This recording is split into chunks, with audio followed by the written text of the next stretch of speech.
ओम श्री गुरुवे नमः। आप सभी को सादर प्रणाम। युग ऋषि का युग परिवर्तन संदेश यूट्यूब चैनल के सभी दर्शकों का हार्दिक स्वागत एवं अभिनंदन है। मित्रों, 20 सितंबर 1926 परम बंदिया माता जी की जन्मदिवस और 18 जनवरी 1926 अखंड दीपक की जन्म शताब्दी का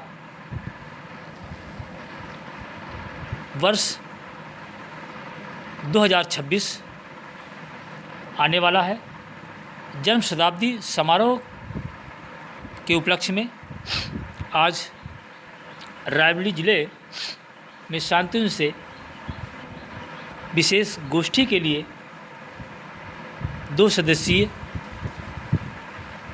टोली का आगमन 6 और 7 अगस्त 2025 को निर्धारित समयानुसार कार्यक्रम करने के लिए पधारी है, जिसमें कल यानी 6 अगस्त 2025 को गायत्री प्रज्ञापीठ चकछुंडा हरचंदपुर में गोष्ठी का कार्यक्रम संपन्न हो चुका। उसके बाद 6 तारीख को ही दूसरा कार्यक्रम गायत्री ज्ञान मंदिर लालगंज में संपन्न हुआ। तीसरे क्रम में आज 10 बजे से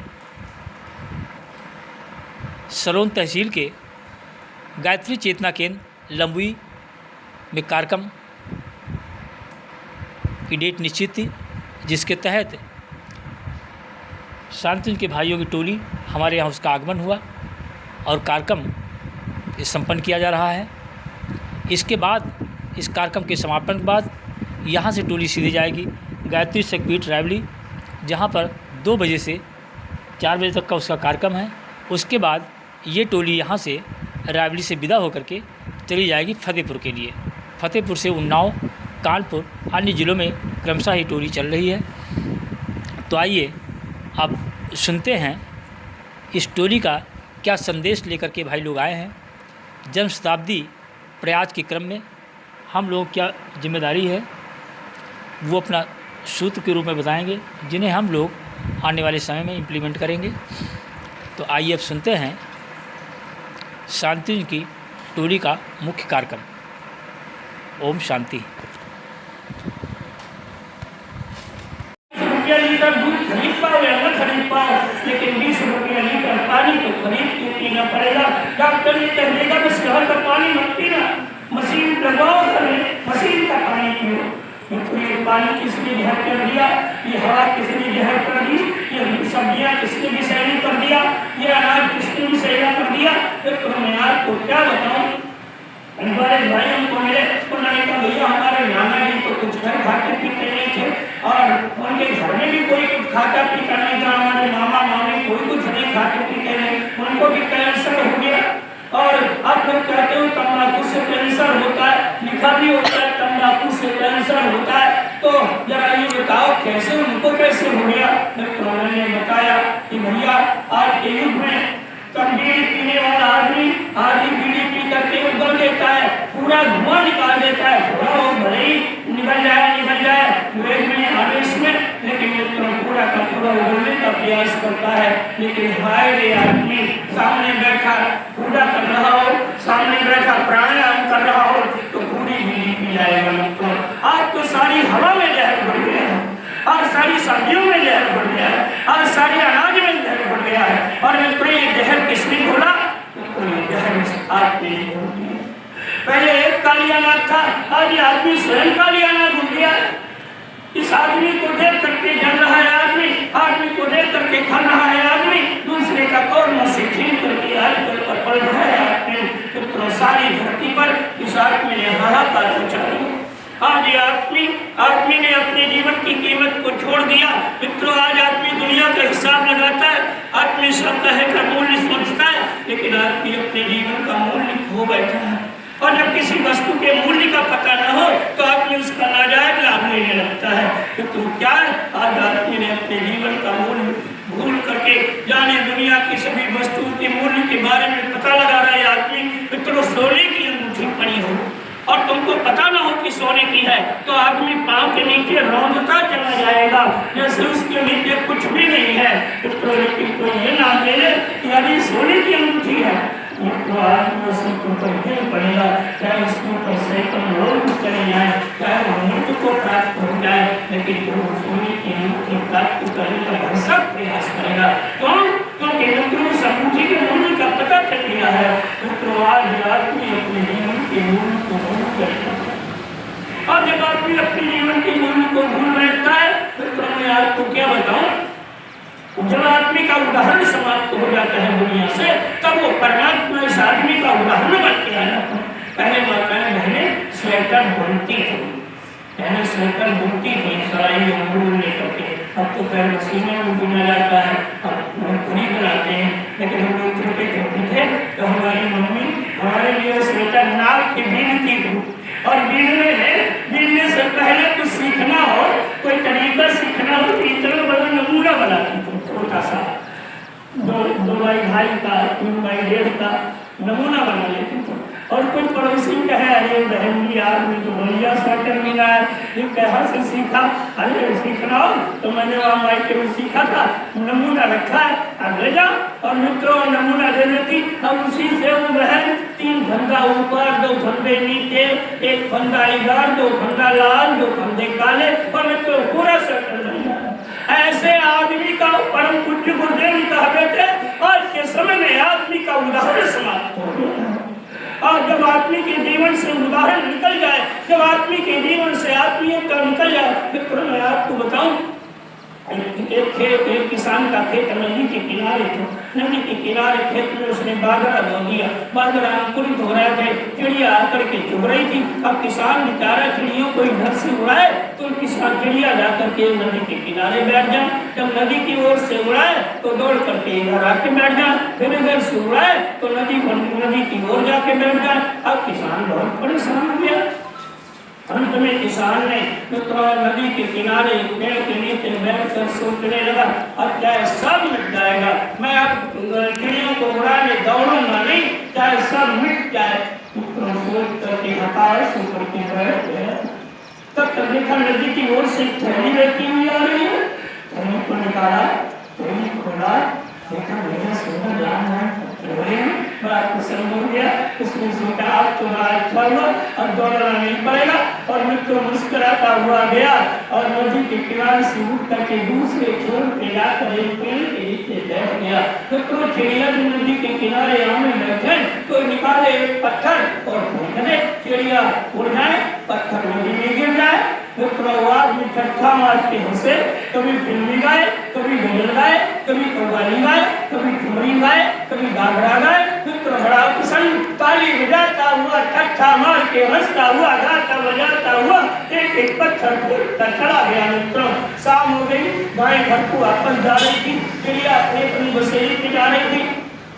गाँव के लोग वापस हो रहे थे, गाँव के लोगों ने कहा भैया चलो सवेरे फिर आना। उसने कहा हाँ दादा चल रहा हूँ। थैली को खोल के देखा एक पत्थर उठा था, उसने थैली को कंधे से डाला, घर में आया, भोजन पानी करके सो गया।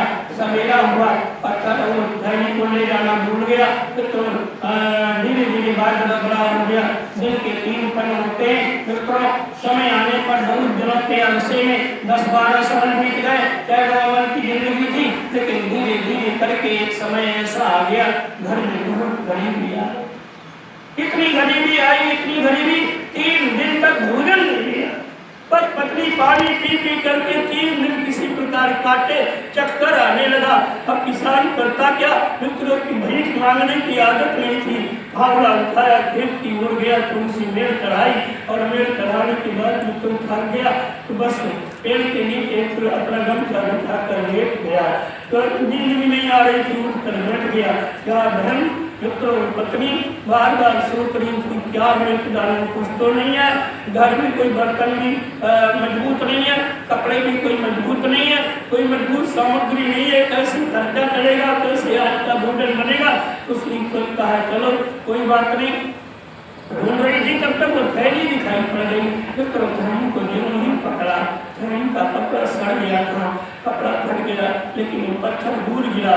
पत्थर को देखा, बड़ी प्रसन्न हो गई, सोचा चलो बाजार में ले चलती हूँ, किसी लायक होगा तो बेच डालूंगी, नहीं किसी लायक होगा तो आज पैसा उधार ले आऊंगी, आज जरूर भोजन बनाऊंगी, चाहे मुझे कल मजदूरी दे करके मजदूरी करके पैसा वापस करना पड़े।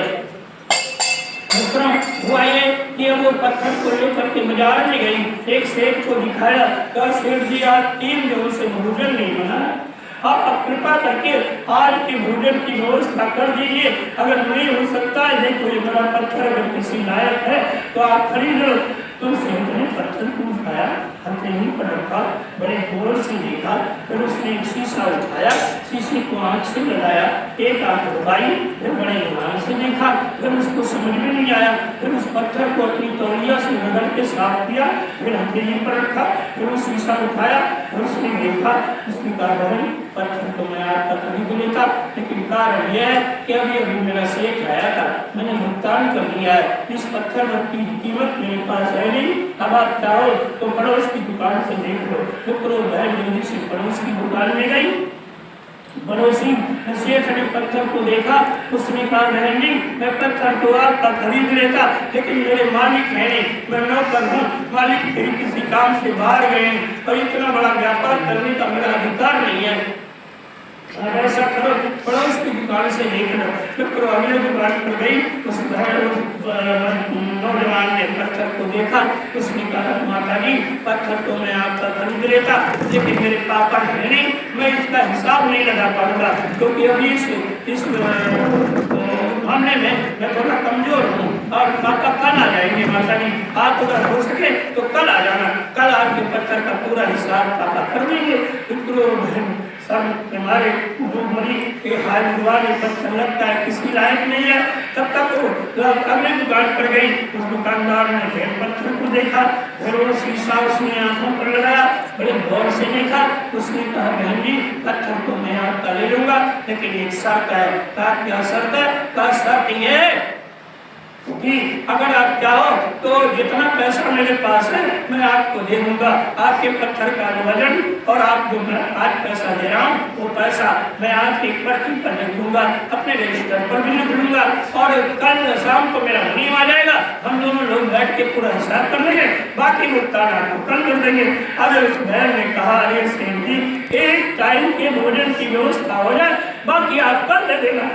तो मित्रों जल्दी से उस सेठ ने क्या काम किया, पत्थर को तराजू पर रखा, अंदर दौड़ के गया, मित्रों एक कांच का सुंदर डिब्बा लाया, उसमें मखमली पट्ट डाला, पत्थर को उठाकर डिब्बे में रखा, पर्ची पर को लिखा और रजिस्टर पर लिखा, पत्थर को डिब्बे में रख करके काउंटर में सजा दिया, अंदर दौड़ के गया, एक अटैची लेकर के आया, अटैची का लाख खोला, मित्रों लोगों की गर्दियां बार बार निकाल के अलग रखता जाता, कुल लिखता जाता, अंत में उस पर्ची पर कुछ लिखा और फिर रजिस्टर पर लिखा, पर्ची बहन की ओर बढ़ाई, कहा बहन जी ये पर्ची संभाल के रखना, पूरा हिसाब इसी से होना है।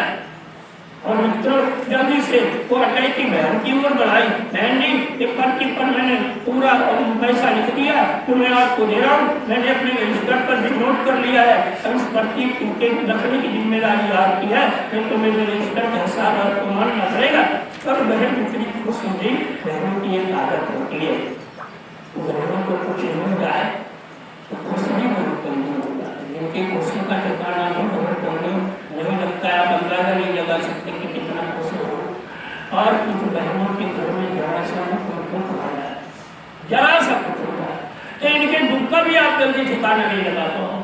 ये भाई तो थोड़ा सा अपने आप को मजबूत रखते हैं, लेकिन ये बहनें इतनी करुणामयी होती हैं, ये बहनें इतनी संवेदनशील होती हैं कि इनको खुशी भी बड़ी जल्दी हो जाती है, इनको दुख भी बड़ी जल्दी हो जाता है। मित्रों हुआ ये कि वो बहन इतना खुश हो गई थी, जल्दी जल्दी राशन पानी लिया, घर में आई, फटाफट भोजन बनाया, टिफिन में भोजन लिया और सोचा पति बाद में आएंगे, पता नहीं कब आवे, शाम हो जाएगी, लाओ या बेटी में भेज सकती हो। मित्र एक हाथ में अटैची उठाया, एक हाथ में टिफिन लिया और टिफिन लेकर के खेत की ओर गई। वो सेठ को दुकानदार हो किसान ने पेड़ के नीचे से देखा, कहा क्या ला रही हो? उसने कहा भोजन ला रही हूँ। कहा कहाँ से मिला भोजन? अरे क्या बात है, बताऊंगी, पहले भोजन करो। फिर तो जल्दी से किसान ने बचा हुआ गमछा बचाया, मैं जल्दी से दौड़ के गई और पानी लेकर के आई। किसान ने हाथ धोया, टिफिन खोला, आज रोटी सब्जी मुंह की ओर ले गया। 3 दिन के बाद आज भोजन के दर्शन हो रहे थे।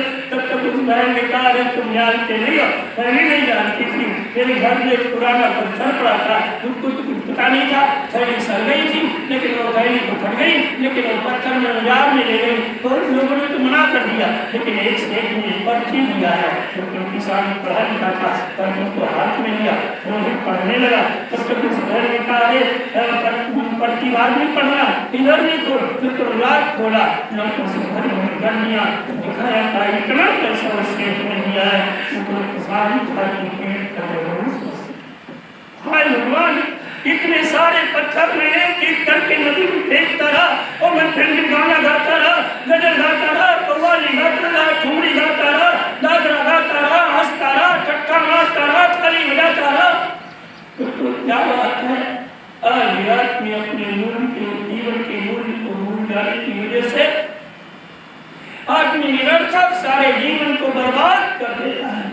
और जब आदमी जीवन को बर्बाद कर देता है तो भगवान परम पुण्य गुरुदेव कहा करते थे, बेटे तेरे जीवन का एक क्षण बड़ा कीमती है, लेकिन आज आदमी अपने समय को काट रहा है।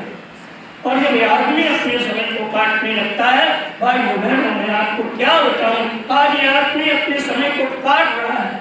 मैं अभी आपको बताऊं, जेल से आ रहा था, अब 2 भाई एक सीट पर बैठ गए, अचानक ही सीट को खाली कर दिया, बीच में वो तो बढ़िया सीट होती है, फिर भी उन्होंने बिठाया।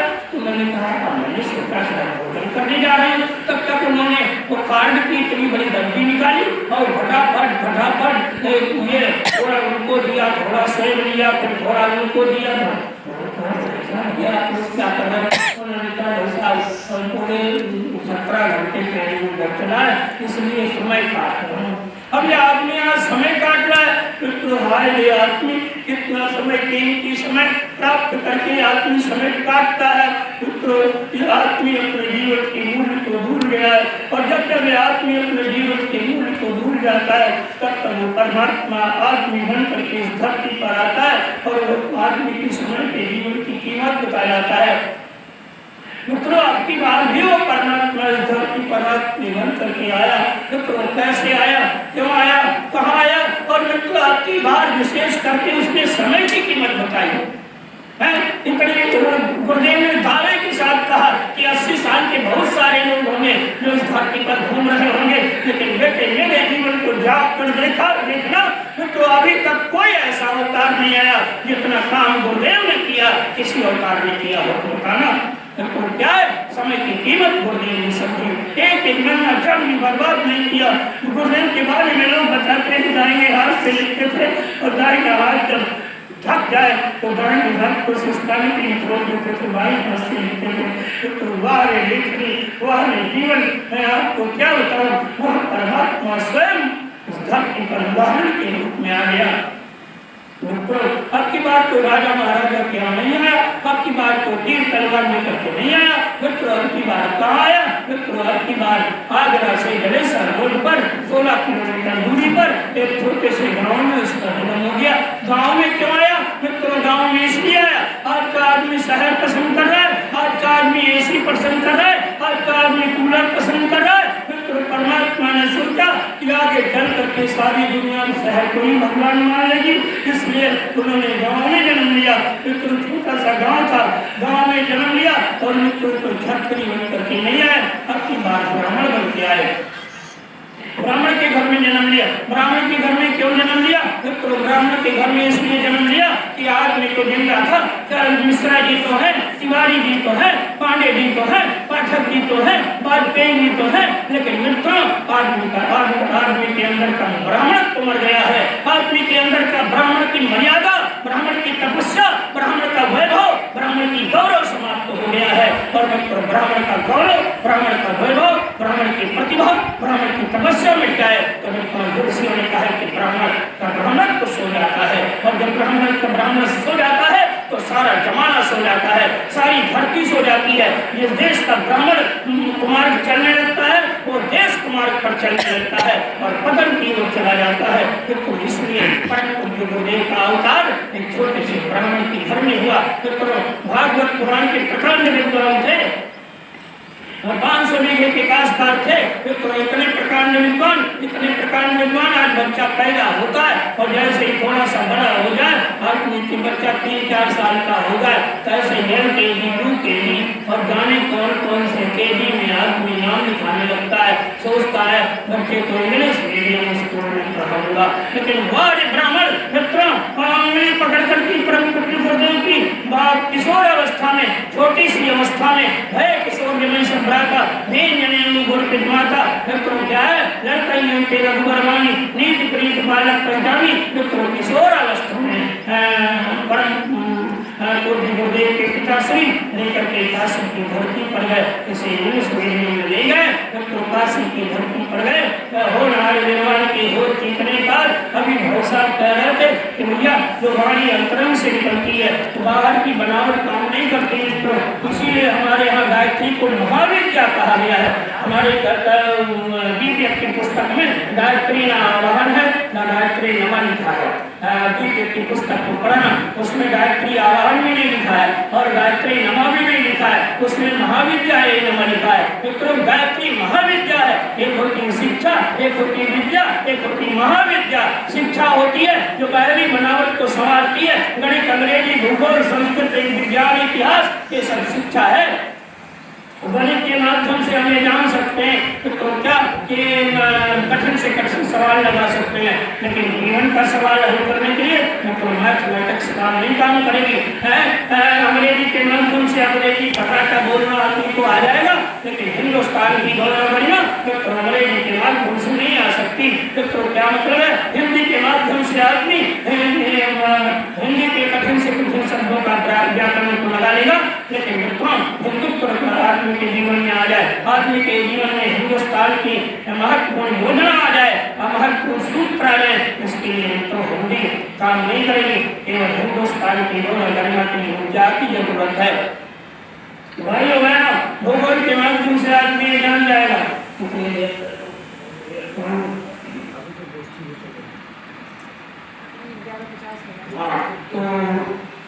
एक बजे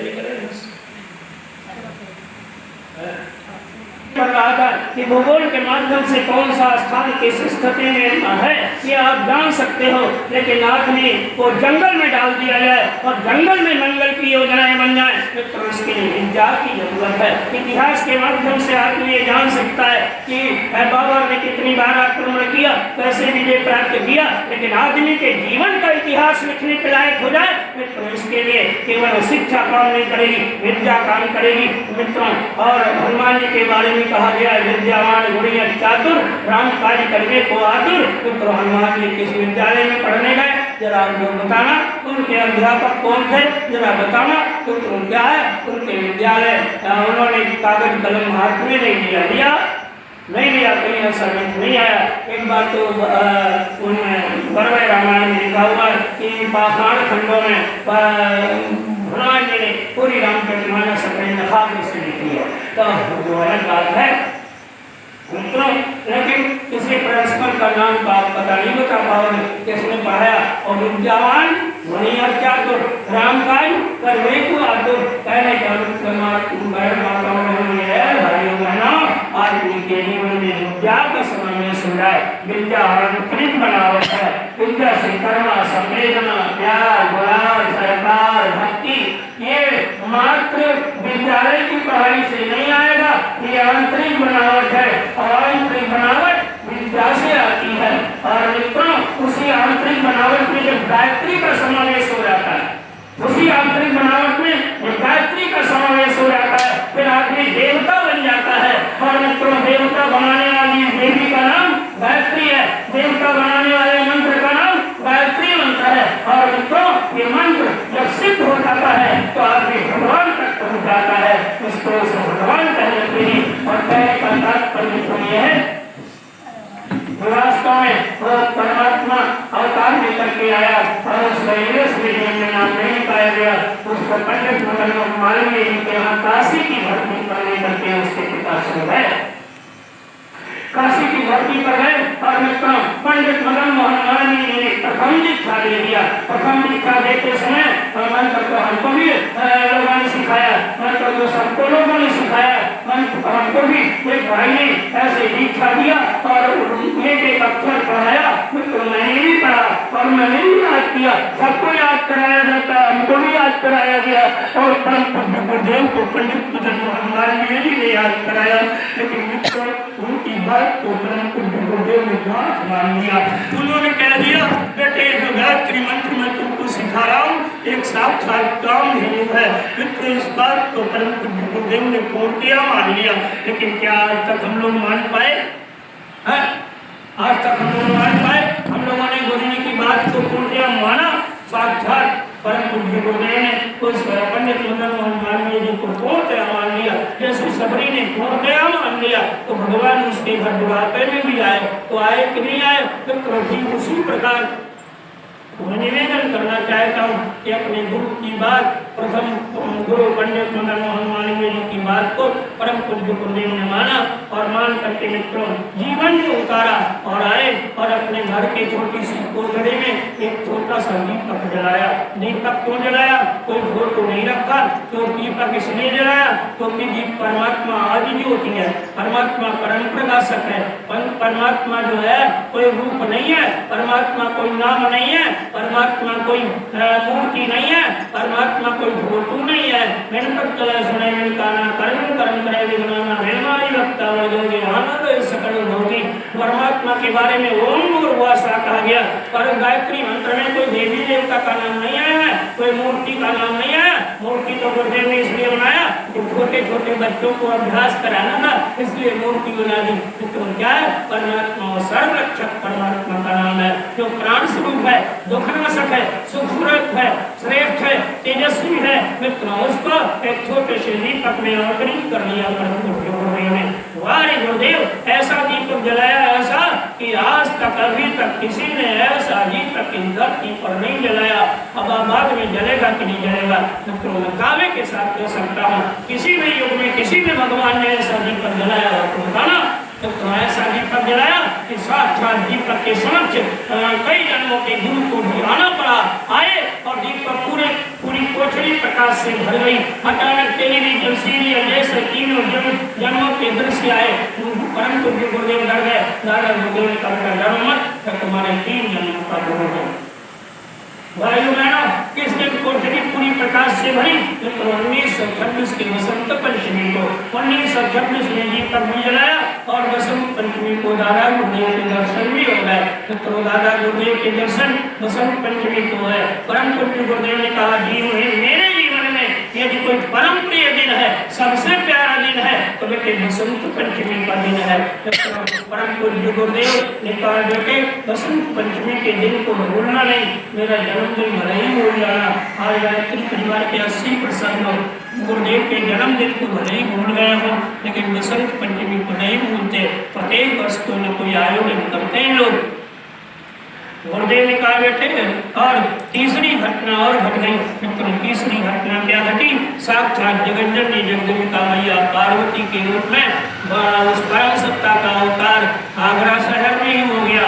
मित्रों पार्वती का अवतार हुआ तो मैंने शिवपुराण में पढ़ा है। पार्वती का अवतार राजा हिमांचल के घर में हुआ। पार्वती मैया आई तो छोटे से ही सूर्य की साधना उपासना करने लगी। ठीक उसी प्रकार नाम में भगवती देवी रखा गया। किसी ने ये किसी से कहा नहीं था कि तुम इनका नाम माता भगवती देवी रखो। मित्रों क्या मतलब है? साक्षात भगवती ही अवतार लेकर के आई थी, इसलिए उसका नाम रखना तो ब्राह्मणों की मजबूरी है। क्योंकि ब्राह्मण पहले ब्राह्मण को कहा गया था कि ब्राह्मण का धोती आसमान में से उठती है। आपको क्या सुना है सुना, लेकिन मैं बहुत छोटा था तो लोग बात किया करते थे कि ब्राह्मण की धोती आसमान में से उठती है, तो इसका ये मतलब नहीं था कि आज ब्राह्मण धोती धुल करके आसमान में फेंक देता था, सूख के ऊपर आती थी, ऐसा नहीं था। ब्राह्मण का दिमाग, ब्राह्मण का मस्तिष्क, ब्राह्मण का जीवन सीधे ब्रह्म शक्तियों से बात करने की क्षमता रखता था। और मित्रों, ऐसे ब्राह्मणों ने नाम भी रखा तो भगवती देवी रख दिया। वह रे भगवती देवी मित्रों साक्षात भगवती बन करके हम सब के जीवन में शामिल हो गई। हम सब धन्य हो गए मित्रों। करुणा की मूर्ति मिल गई, ममता की मूर्ति मिल गई मित्रों। त्याग और बलिदान की प्रक्रिया माता जी के जीवन से लोगों ने लिखा है और हम तो दर्शन कर नहीं पाए क्योंकि माता जी के महाप्रयाण के बाद मित्रों मैं जुड़ा, लेकिन मैंने जब इस चित्र के दर्शन किए मित्रों हमको लगा कि वास्तव में ये साक्षात करुणा की प्रतिमा है, साक्षात ममता की मूर्ति है मित्रों, साक्षात संवेदना की भंडार है माँ। इसके आचरण की भाव में मित्रों जिनका जीवन पड़ा आज उन लोगों को देख लो मित्रों। उनके जैसा अभी बात हो रही थी क्योंकि कहते कि मेरे जैसा तो उनके जैसा कोई बन नहीं सकता। ऐसी साक्षात जगत जननी जगदम्बिका का अवतार सन 1926 में हुआ। कब हुआ? 20 सितंबर को हुआ। और भाइयों बहनों तीनों घटनाएं 1926 में घटी। वह तीनों घटनाएं एक साथ घटी तो क्या है? कहने का तात्पर्य है कि वास्तव में ये 1926 का वर्ष हमारे भविष्यवक्ताओं ने कहा कि बड़ा महत्वपूर्ण वर्ष था, क्योंकि उसी साल पूरे युग निर्माण की योजना का शुभारंभ हुआ और उसी साल युग निर्माण योजना का पूरा विधान रचा गया मित्रों इस धरती पर। और कहने का तात्पर्य है कि अब 2026 आ रहा है, 100 साल पूरे हो रहे हैं और 100 साल पूरे हो जाने पर हमारे यहाँ जन्म शताब्दी मनाई जाती है, जन्म शताब्दी होती है। तो बोलो हम लोगों को जन्म शताब्दी मनाना चाहिए कि नहीं मनाना चाहिए? तो हमारे यहाँ तो अभी तक जितने कार्यक्रम हुए उनमें सबसे पहले साल भर पहले से पूरी योजना बन जाती है। अरे मैं आपको बताऊं मैं कैसे जुड़ा। आवल खेला का कार्यक्रम पूर्णाहुति का 1 वर्ष पहले से सब लोग हल्ला मचाने लगे। हमारे यहाँ भी गोष्ठी हुई मित्रों। मैं आपको बताऊं तो लोग आए तो लोगों ने कहा कल तो माता जी का महाप्रयाण हो गया, तो रेडियो में लोगों ने सुना था सब। और यहाँ हमारे यहाँ दूसरे दिन दोपहर में गोष्ठी हो रही थी जिसमें प्रज्ञा मंडल बनाया गया, हमारा भी नाम उसी में लिखा गया था। तो मित्रों लोगों ने जब चर्चा की माता जी का महाप्रयाण हो गया तो हमको क्या पता कि कौन माता जी है, मुझे तो कुछ पता नहीं था।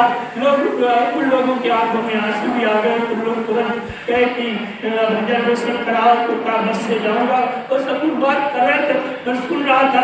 तो क्या है हमको लग रहा है कि परम पूजनीय माता जी शरीर छोड़ने के बाद उन्होंने अपने आंचल की छाप हमारे लिए सुरक्षित रखी। तो क्या हुआ क्योंकि मैं आपको क्या बताऊँ, अभी कोई भाई हमसे पूछ रहे थे किस सन में आज जुड़े, हम कल वहाँ तक बाबू जी पूछ रहे थे। तो मैंने कहा कि बाबू जी मैं 1984 में जुड़ा और जुड़ा की दौड़ पड़ा। तो मैंने एक दिन भी जब से मैंने मिशन को जाना तब से मैंने अपने लिए 1 मिनट का समय नहीं लगाया।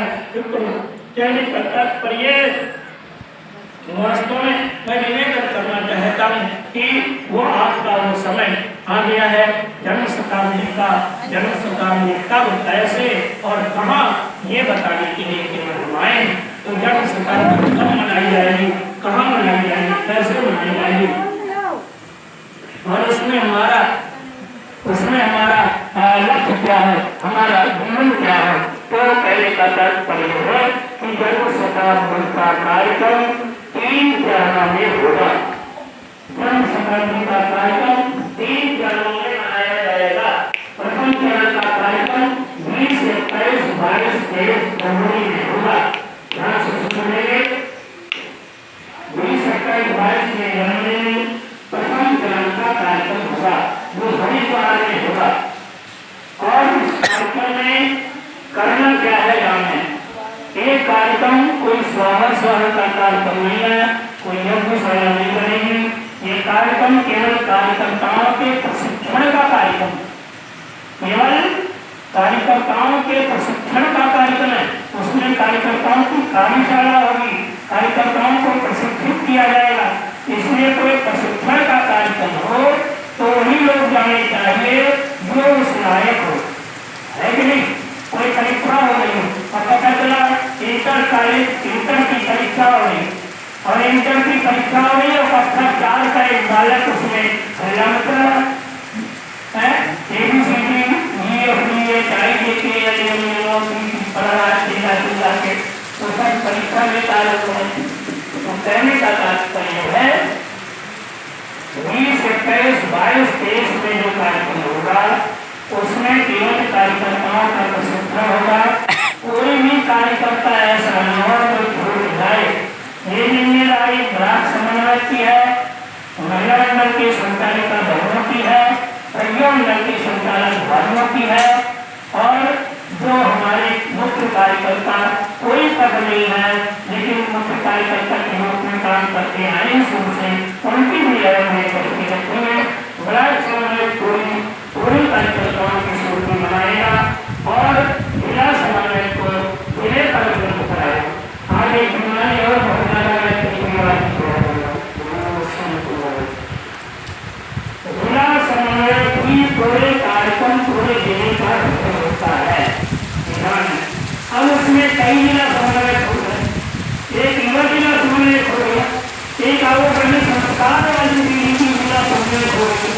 अब वो होती है मैथिली जिला समन्वय, हमारा समन्वय करता मैथिली जिला समन्वय और वो जिला समन्वय और ये जिला समन्वय से कोई बात नहीं।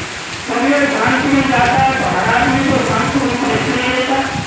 अब वो सीधे जिला हो जिला समन्वय मैंने अपने रिपोर्ट कहाँ भेजने लगे, सीधे अपने रिपोर्ट दूसरी को भेजेंगे। अब यहाँ तो कोई कुछ पकड़ा जाता है या आपको कुछ मालूम है भैया हमको रिपोर्ट हमको पूरे सर्वे क्या मतलब है भाइयों बहनों। इसलिए पूरी आपकी जिम्मेदारी है कि हम जो कुछ मिले हैं हम कुछ भी कर रहे हैं और जिला समन्वय को जानकारी होनी चाहिए। उसने अपनी रिपोर्ट आज जिला समन्वय को देंगे, कोई कार्यकर्ता छूटेगा, सभी कार्यकर्ताओं का सम्मान करके आप जिला समन्वय को उपलब्ध कराएंगे।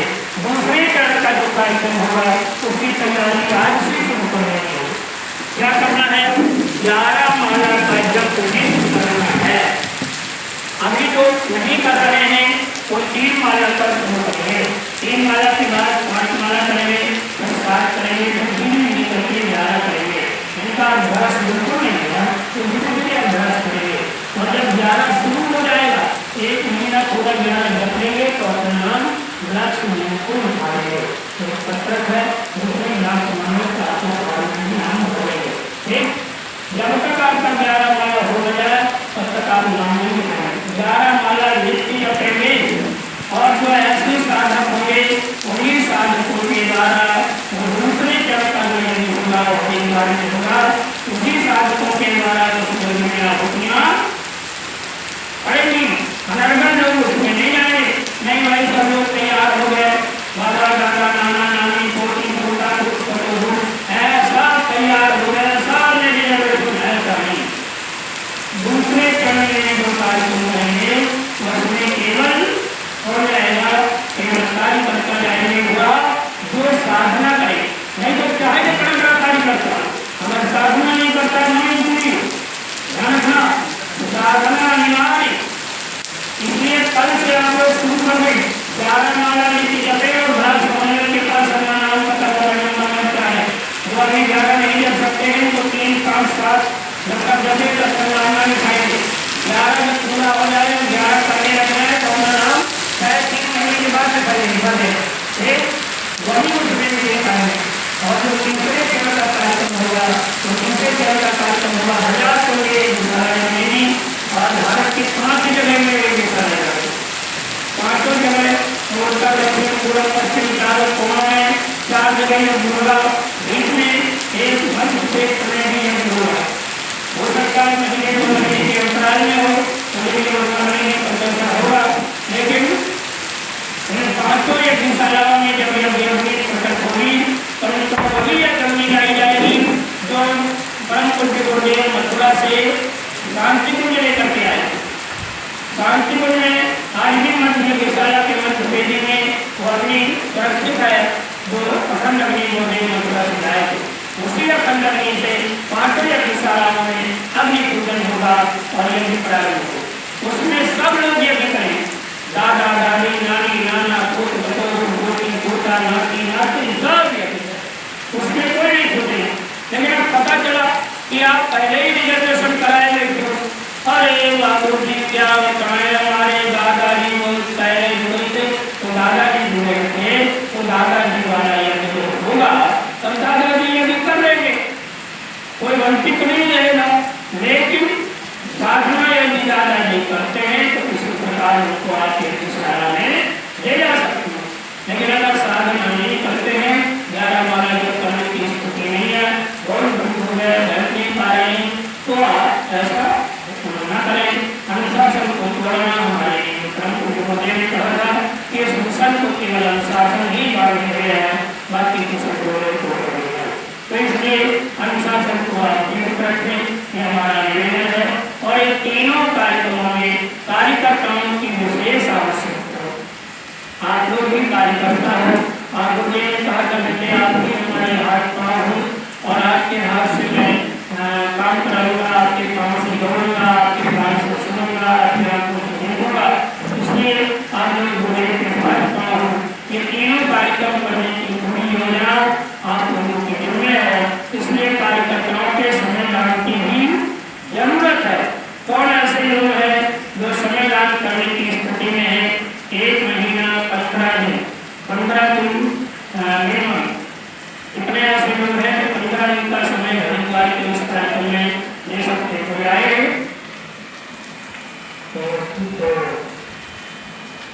चलिए वो लोग यही पाठ भर देंगे और वैसा आप लोग हमारी बात को समझें। आप लोग एक पाठशाला ले लें, फोटो स्टेज पर आए, ठीक। और आज आप गोष्ठियाँ आज से शुरू करना, अपने कार्यकर्ताओं की गोष्ठी आप लोग करेंगे, ब्लॉक स्तर पर भी कर सकते हैं, न्याय पंचायत स्तर पर भी कर सकते हैं, ठीक।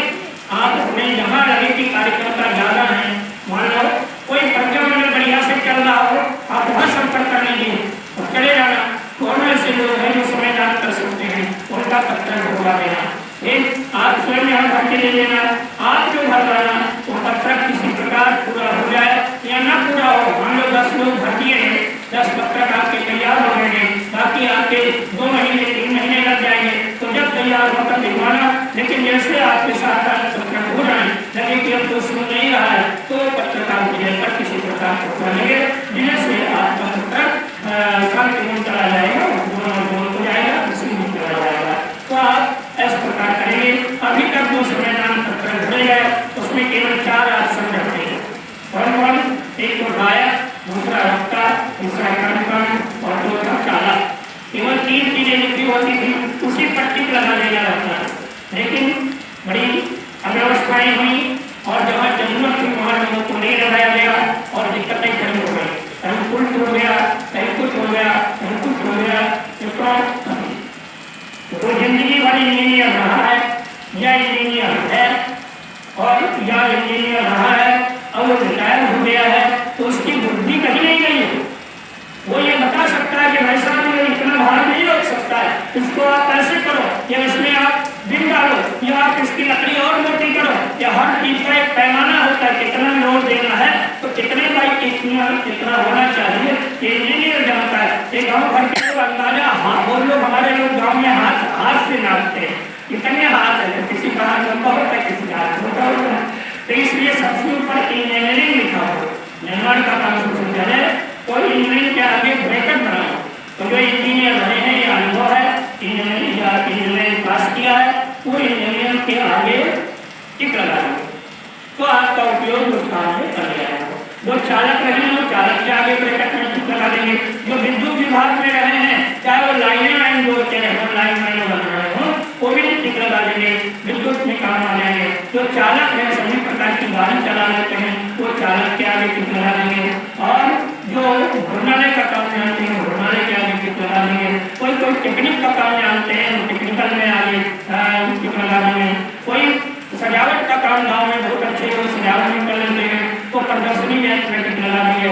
और जो कोई कुछ नहीं जानते, जो गायक है वो गायक में टिक लगा देंगे, जो वक्ता है वक्ता में टिक लगा देंगे। कर्मकांड का उसमें कोई आवश्यकता नहीं है, इसलिए कर्मकांड नहीं लिखा गया है।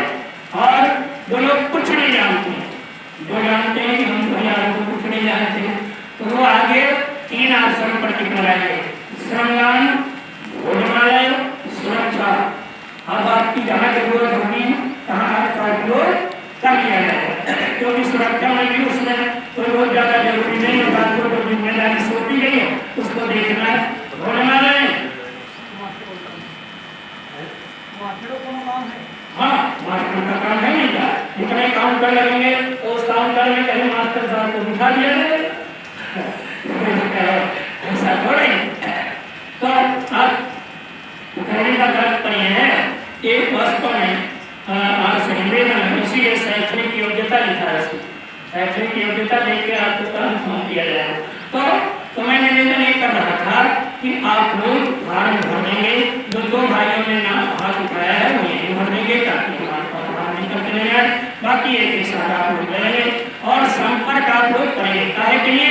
जब साधकों के लिए बहने ने एक बहनों से संपर्क करें, स्वयं जब करें और दूसरे को जब एक प्रेरणा प्रदान करें, स्वयं शुरू कर देंगे तो आपका कहना लोग मानने लग जाएंगे। मैं आपको बताऊं, जैसे मैं यहाँ धारता हूँ, इसलिए अपने गाँव में भी था। कहने का तात्पर्य है कि जो मैं करता हूँ वही करता हूँ, जो नहीं करता हूँ नहीं करता।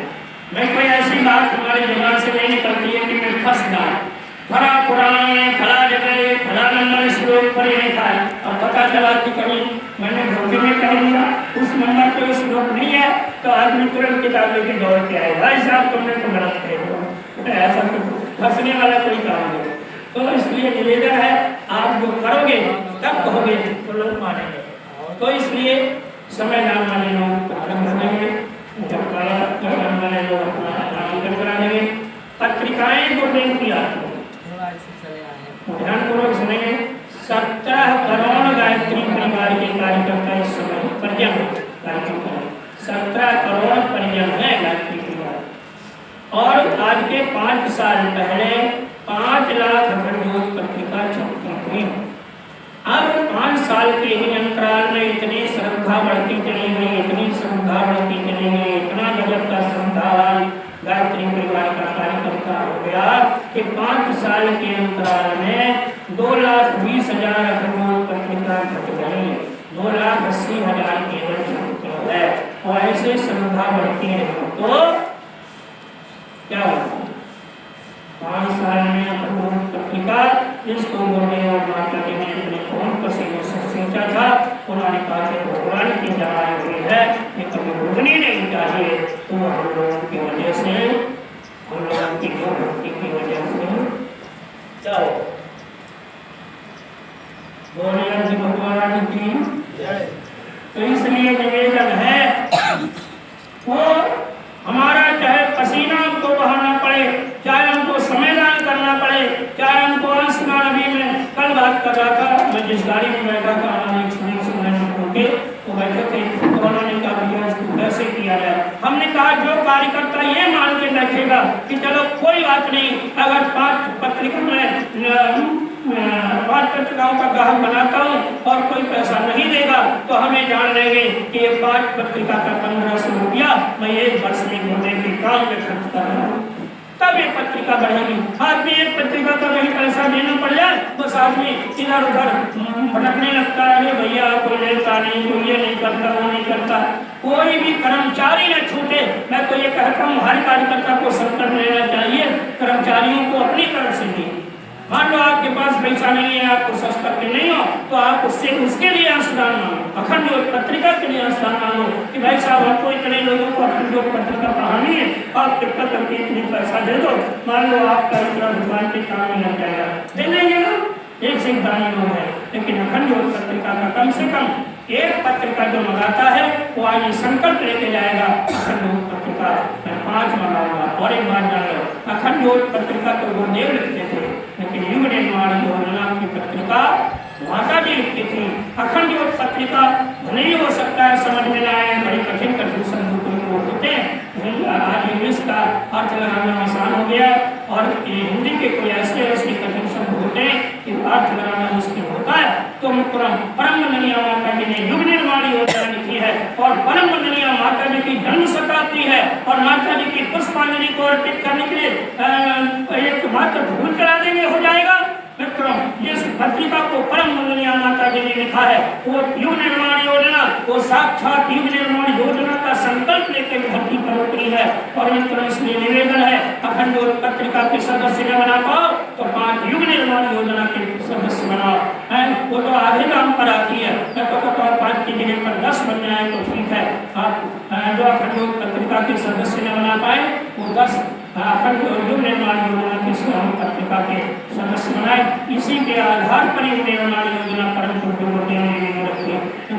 इसलिए महान पत्रिका है, विशेष पत्रिका है। माता जी की करुणा उसमें बह रही है, माता जी की संवेदना उसमें बह रही है। एक बार कभी सरल भाव में परम वंदनीय माता जी ने निर्माण योजना पत्रिका को लिखा है कि हर आदमी समझ सकता है, छोटी छोटी बेटियां भी समझ सकती है, माताएं बहनें जो गांव घर की कम पढ़ी लिखी बहनें वो भी समझ जाएंगे। इसलिए आप सबसे निवेदन है चाहे पत्रिका का निर्माण योजना चाहे उसमें नीचे उसका भी पूरा वाक्य लिखा हुआ है, में से किसी पर लगा देना, नीचे नाम पता मोबाइल नंबर से योग्यता और कब से कब तक वाले में जब 15 दिन का समय दान देना चाहते हैं वो 5 जनवरी 2026 से 20 जनवरी 2026 में देंगे। जो 1 महीने का समय देना चाहते हैं वो 20 दिसंबर 2025 से 20 जनवरी 2026 तक। मान लो दिसंबर में आपको कोई दिक्कत आती है तो आप 1 जनवरी से 30 जनवरी तक लिख सकते हैं, क्योंकि कार्यक्रम समाप्त होने के बाद भी विशेष काम बहुत छूट जाता है जिसके लिए कार्यकर्ता नहीं मिलते, मजदूर रखने पड़ते हैं और मजदूरों से भी काम नहीं हो पाता है। इसलिए आप मान लो आपको दिसंबर में कोई दिक्कत आ रही है तो आप 1 जनवरी से 30 जनवरी तक पूरा 1 महीने का समय दान करें, लेकिन 15 दिन से कम का कोई नहीं भरेंगे।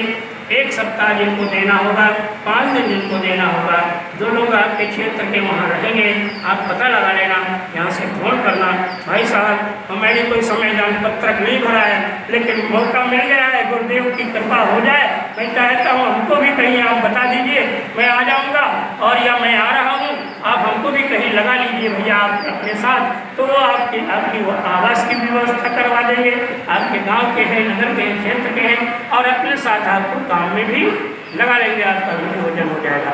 लेकिन 1 सप्ताह का पत्रक में कोई समयदान नहीं माना जाएगा। अब एक सूचना और है, उसको समझ लें।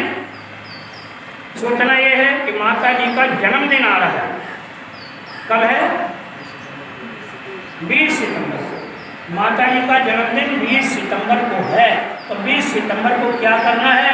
20 सितंबर को एक विशेष योजना शांतिपुर से बनाई गई है कि प्रत्येक संस्थानों पर भी प्रत्येक मंडल के लोग, मान लो कोई संस्थान नहीं है, कोई सर्टिफिकेट प्रज्ञापीठ नहीं है, हमारा अपना मंडल चल रहा है या हमारे मंडल में केवल 2 ही बहन या 2 भाई सक्रिय हैं, बाकी कोई सब निष्क्रिय हो गए हैं, लेकिन जब में अनुष्ठान में आ जाएंगे तो आप कोई बंगला कोई बरामदा देख लें, गुरु जी का चित्र लगा लें, छोटा सा कलश रख लें, एक पूजा थाली सजा लें, गुरुदेव तत्व के पूजन, माता जी का परम वंदनीय माता जी का गायत्री माता का पूजन 7 बजे से 8 बजे के बीच में कर लें और जब शुरू कर दें। संख्या अधिक बनने की बात हो, अगर 100 लोग पूरे हो जाते हैं, 100 लोगों का नाम निकट हो जाता है तो 10 लोगों को बिठाइएगा। 10 लोग एक साथ बैठेंगे तो शाम तक 1.25 लाख की पूरा हो जाएगा। 1 घंटे में 12 महीना हो जाता है, हमारी पीढ़ी में 12 हो जाता है, जोड़ा गया है। तो इसलिए अगर संख्या आपकी ज़्यादा है, आप कार्यक्रम कर सकते हैं, लेकिन उसे ज़्यादा समय है तो आप 10 लोगों को बिठाइए, नहीं तो 5, 3, 2 बैठे। जब आपको करना है दूसरे दिन 21 तारीख को पीड़ा निवारण के अंतर्गत माता जी की संवेदना को गाँव-गाँव, घर-घर तक पहुँचाने के लिए रक्तदान शिविर का आयोजन किया गया है। हमारी कल यहाँ लालगंज में चर्चा हो रही थी और मंच से जैसे उतरा तैसे भाई साहब ने इसे सूचना दिया कि 25 रक्तदान करने वाले भाई मिल गए हैं, 25 लोगों ने शिरकत नहीं की। तो क्या है, हमारा लोगों का संवेदनशील प्रवाह है, संवेदनशील है, संवेदना से होकर तो जीवन रहा। तो इसलिए हमारे शरीर में मिट जाए, इसलिए रक्तदान शिविर के आयोजन में हमारे नौजवान भाइयों को साथ में पंजीयन कर लेना। जिले पर यहाँ भाइयों से हमारे भाई साहब हैं, हाँ ओझा साहब हैं, ओझा साहब से संपर्क कर लेना और आपको व्यवस्थाएँ बना देंगे और आपका रक्तदान हो जाएगा। देखिए मेरी इतनी उम्र आ रही है, मेरा 60 पूरा हुआ है, और 60 पूरा हो गया, 11 मार्च को 60 पूरा हो गया, तो प्लस में है। तो अभी मार्च में मेरा 11 मार्च को पूरा हुआ और 30 मार्च को अचानक एक भाई ने उनको फोन किया कि भैया रुपया की तबीयत बहुत खराब है, डॉक्टर ने जवाब दे दिया है और करीब 11 बजे रात को उन्होंने कहा कि रक्तदान करने वाला कोई मिल नहीं रहा है, गाँव के लोग आएंगे तो 11-12 बज जाएगा समझे, तो भैया कोई आदमी को भेज दो। और मैं 108 के कार्यक्रम में था और मैंने तुरंत मोटरसाइकिल की मैं हॉस्पिटल पहुँचा। डॉक्टर ने कहा उनको कितनी है, मैंने कहा उनको तो 60 हो गई है, लेकिन आप कितना मर्जी हो मैंने कहा कार्य तो कम नहीं लेंगे। हमने कहा भाई साहब तो कोई दिक्कत नहीं है, आप हमारे रक्त लेंगे, मैंने रक्तदान कर दी। कोई मैं उनको कमजोर लग रहा, मैं तो केवल 24 घंटे के अंदर 24 घंटे में थोड़ा हो सकता है आप ज़्यादा लोग भूख न करें, कोई काम ज़्यादा न करें, बाकी तो घंटे 2 घंटे में आप थोड़ा जूस थोड़ा देते हैं, थोड़ा स्नान घंटे आधे घंटे कहीं तो लेट जाए, उसके बाद आप करें कोई दिक्कत नहीं। रक्त कणिकाएं तुरंत नई हो जाती हैं, नया रक्त हो जाता है, जीवन में स्फूर्ति आती है। इसलिए जो लोग रक्तदान करने के योग्य हैं वो अवश्य करें और आप सब खूब बढ़ चढ़ करके भागीदारी निभाएं। खूब अपने यहाँ बहनों से निवेदन है, झोला टांग कर घर घर जाइए, घर घर आप कहेंगे, आप जब साधकों को तैयार कीजिए, बहनों को जब देवी करने की प्रेरणा दीजिए, खुद जपिए, खुद लोगों को जब कराइए। अगर उस तीसरे चरण दूसरे चरण के यज्ञ में भागीदारी निभानी है तो इसलिए बहुत जरूरी है आप खूब साधक बने, खूब महान बने, आपके योग्यता गुरुदेव माता जी आपको प्रदान करें, उनकी कृपा से सैन जी और परम श्रद्धेय डॉक्टर साहब इनका आशीर्वाद आप सबको मिले, शांति पूर्ण आपके जीवन में शांति उनकी प्रेरणा उतरे, परम दुनिया माता जी की हिमाचल की चुनाव जिंदगी सुरक्षित हो, स्वभाव के साथ प्रदान करते हुए अपने कार्य को विराम देते हैं। अब हमारे और हमारे 2 भाई जिन्होंने भाग उठाया है पक्का की से ले लेंगे, वहाँ 2 लोग उनको ले लेंगे, एक पक्का सादा ले लेंगे, एक और लोग भी सादा ले सकते हैं अपने यहाँ को